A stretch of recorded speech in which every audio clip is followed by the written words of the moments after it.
Well, good evening, ladies and gentlemen, and welcome to another edition of Seeing Beyond and Through with Monty. Right before you is a very young Anna Wintour. This is Anna before she became the no-nonsense, take no prisoners hostage editor-in-chief at Vogue magazine, a position in which she has held since 1988. During the 1960s, it is reported that Anna ran off for a weekend with none other than the great Jimi Hendrix. So, Anna, since the 1960s up until now, has, you can say, been friendly with black folks. She has been known to go to their parties, special events, hang out with them, take pictures with them, and invite them to fashion shows. Now remember, when you are on the front row with Anna Wintour at a fashion show, it's because you have been invited. So Anna has a long history of hanging around with the Negroes.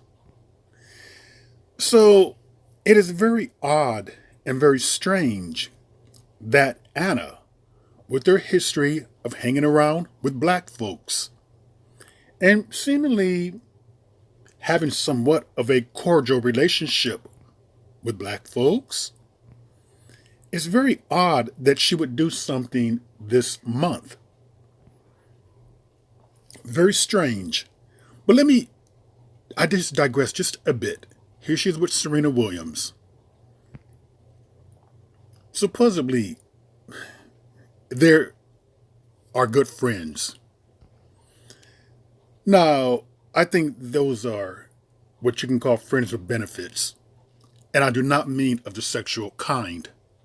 What I'm talking about is that Anna likes to hang around or be associated with or be pictured with the proud blacks of the moment. I mean, people who are exploding, on top of their game, on top of their career, who are pretty much in their prime. And many of these black folks mistakenly think that she likes me, she really, really likes me. When Anna tends to want to hang around with the hip and trendy black folks. Now, it's very odd that in Black History Month, Mrs. Wintour, of all people, given her history of hanging around with black folks, would choose to put Kim Kardashian on the cover of Vogue magazine. Now, many people are blaming Kim. I've heard or seen, Kim, how dare you? How could you? But let me explain to you about photos. Many of these photos that these celebrities take, they were not taken a month ago, 2 months ago, 3 months ago. They could have been taken 4 months ago, 6 months ago, even a year ago. Naomi Osaka was on a magazine cover, and some female reporter criticized her about the cover, and Naomi let her know and let it be known that these pictures were taken over a year ago. So these pictures of Kim Kardashian on the cover of Vogue magazine, like a lot of celebrities, are taken 6 months ago, 8 months ago, even a year ago. Yes, that far back. So Naomi Campbell, the legendary supermodel, takes a swipe at Kim Kardashian as reality star is accused of blackfishing in Vogue cover shoot. Okay, she's accused of blackfishing in Vogue cover shoot. Now that's important right there because Anna Wintour, for some strange reason, chose Kim Kardashian on the cover of Vogue magazine in Black History Month, knowing Kim's contentious relationships with, I'm going to say black women, because I don't think that black men really have a problem with her. But she's been accused of blackfishing, blackface, of darkening her skin.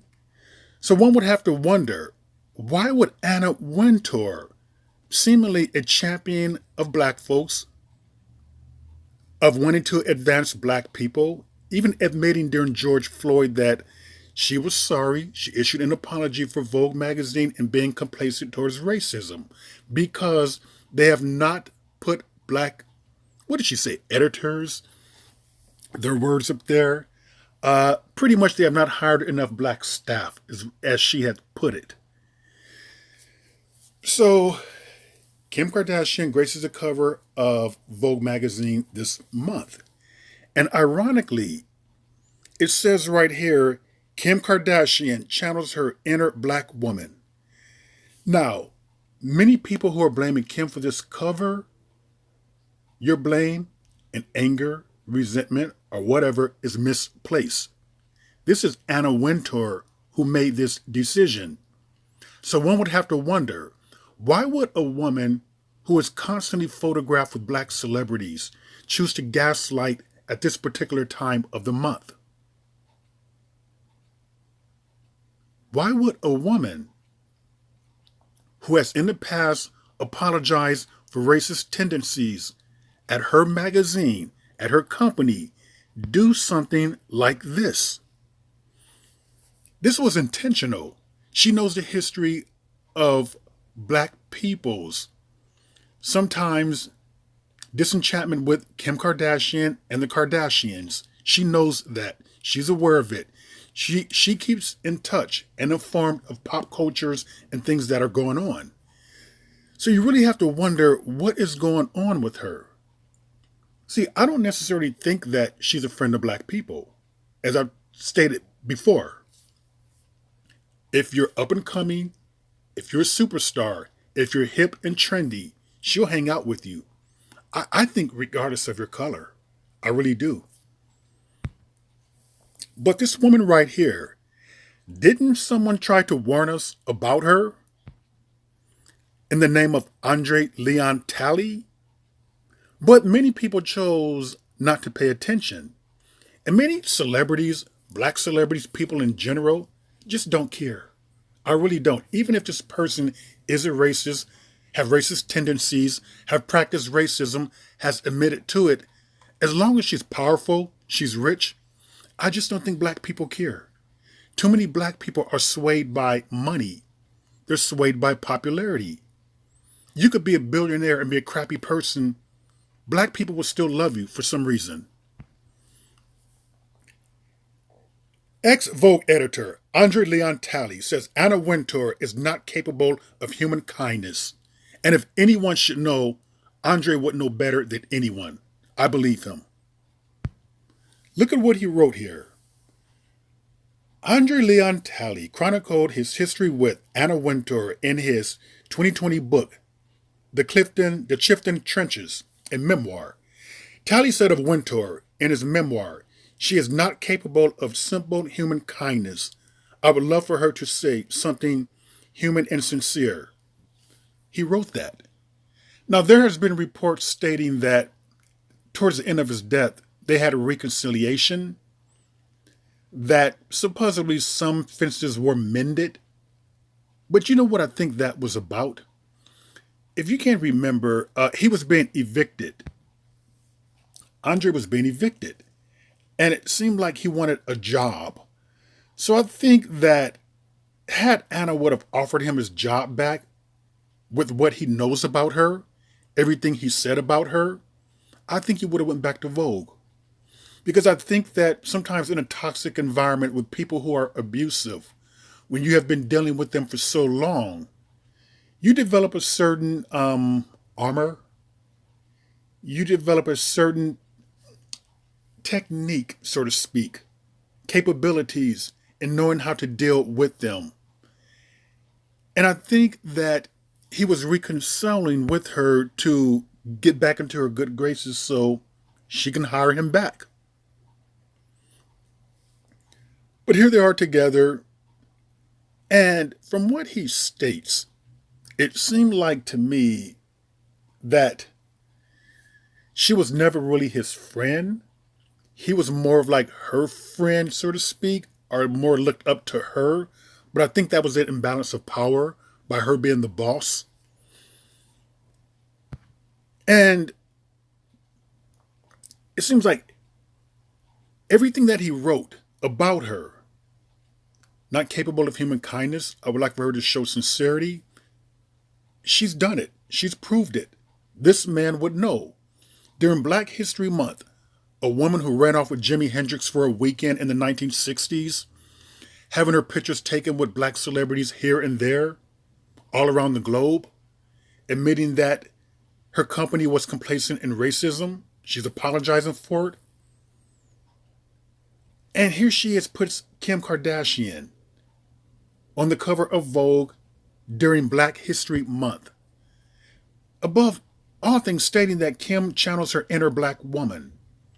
Why would you want to raise that type of ire in people?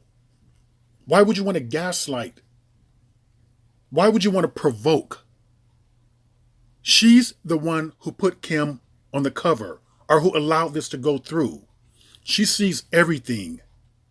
She made the decision. So this woman here is no champion of black people. She's no champion of black causes. She has no love for black people. As I've stated, the bigger you are, the higher your star. If you're young, hip, and trendy, regardless of the color, she'll hang out with you. That's all what that's about right there. So Anna Wintour, yes, Black History Month, trying to provoke. She did throw black people under the bus. But you know what? It's no big deal because I don't buy the magazine personally anyway, and I've never looked up to her. Something about her just kind of rubbed me the wrong way. So I just think that there was a movie called The Devil Wears Prada. And true to form, the devil really does wear Prada. And with that, ladies and gentlemen, that is another edition of Seeing Beyond